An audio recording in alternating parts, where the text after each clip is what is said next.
Nous avons touché à beaucoup de choses concernant l'esprit de l'homme, mais après avoir dit tout ce qui peut être dit, nous n'arrivons réellement nulle part, à moins de donner au Saint-Esprit la place tout entière. L'Esprit lui-même rend témoignage à notre esprit. Romains 8, 16. L'homme le plus parfaitement articulé, le mieux ajusté, ne serait qu'une belle pièce de mécanique sans puissance, s'il ne possède pas l'Esprit de Dieu. Il est l'Esprit de vie, la lumière, la vérité, la sagesse, la grâce, l'intercession, la puissance et l'intelligence. Et il est en vérité tout ce qui est de Dieu pour nous en Jésus-Christ.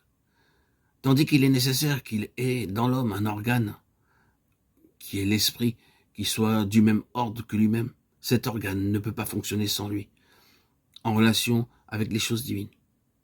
De même que le corps ne saurait fonctionner sans sa vie animale. Lorsque nous avons bien reconnu la nature et les facultés de l'esprit humain, il nous faut toujours veiller à ne pas faire de notre esprit le facteur qui gouverne nos vies. Ce n'est pas à notre esprit que nos oreilles doivent rester ouvertes. Une telle attitude nous amènerait dans de sérieux dangers. Il nous faut demeurer en Christ et non pas vivre dans notre propre esprit. Pour l'enfant de Dieu, le Saint-Esprit est l'hôte divin de l'esprit humain. Et il a la direction et le gouvernement de nos vies.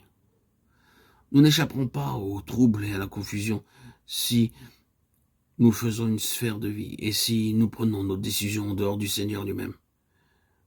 Il y a plusieurs questions en relation avec le Saint-Esprit qui sont très vitales pour qu'une vie ait une réelle mesure de plénitude.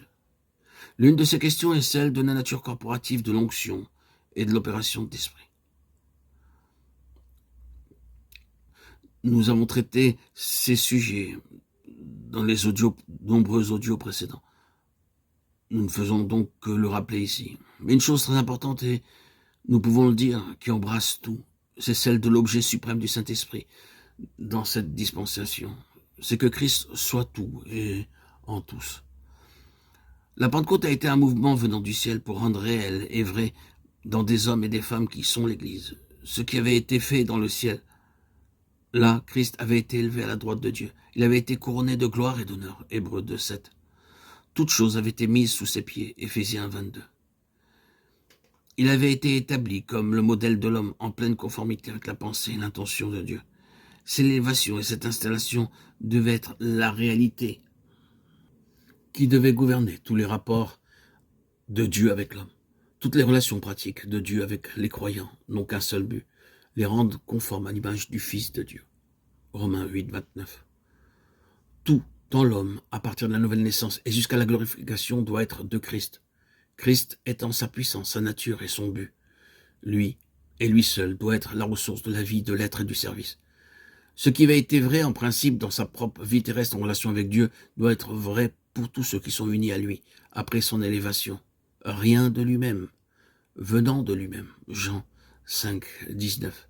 C'est une loi rigide à l'égard de tous ses mouvements, de toutes ses œuvres, de ses paroles, dans tous ses temps et toutes ses voies. Et il ne se laissait engager par rien qu'il ait mis dans l'impossibilité de changer sa voix si le Père lui en avait exprimé le désir. Il ne s'inquiétait nullement de la renommée ou de l'opinion publique. C'était en toutes choses et partout et toujours la volonté et les voies du Père qui gouvernaient sa vie. C'était là le grand comme qu'il avait saisi lui-même et qui devait saisir les siens après lui. Comme je vous ai aimé, vous aussi aimez-vous les uns les autres. Jean 13, 34. Ils ne sont pas du monde comme je ne suis pas du monde. Jean 17, 16. Tu les as aimés comme tu m'as aimé. Jean 17, 23. C'est pour tout cela, pour cette mise de côté de tout ce qui est du moi, dans toutes ses voies et toutes ses considérations, et pour que Christ soit mis sur le trône comme Seigneur absolu, que le Saint-Esprit est venu. L'âme est le siège du moi, de l'homme, l'esprit est le sanctuaire de Christ, ressuscité et exalté. Et c'est de là qu'il doit gouverner sur tout ce qui est personnel en nous, afin que, en toute chose, il tienne, lui, la première place. Colossiens 18.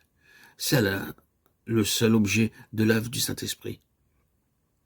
C'est à cause de cela que je fléchis les genoux devant le Père, lui demandant que selon les richesses de sa gloire, il vous donne d'être puissamment fortifié par son esprit dans votre être intérieur, en sorte que Christ habite dans vos cœurs par la foi, et qu'étant enraciné et fondé dans l'amour, vous puissiez comprendre avec tous les saints quelle en est la largeur, la longueur, la profondeur et la hauteur, et connaître l'amour de Christ qui surpasse toute connaissance, afin que vous soyez remplis de toute la plénitude de Dieu.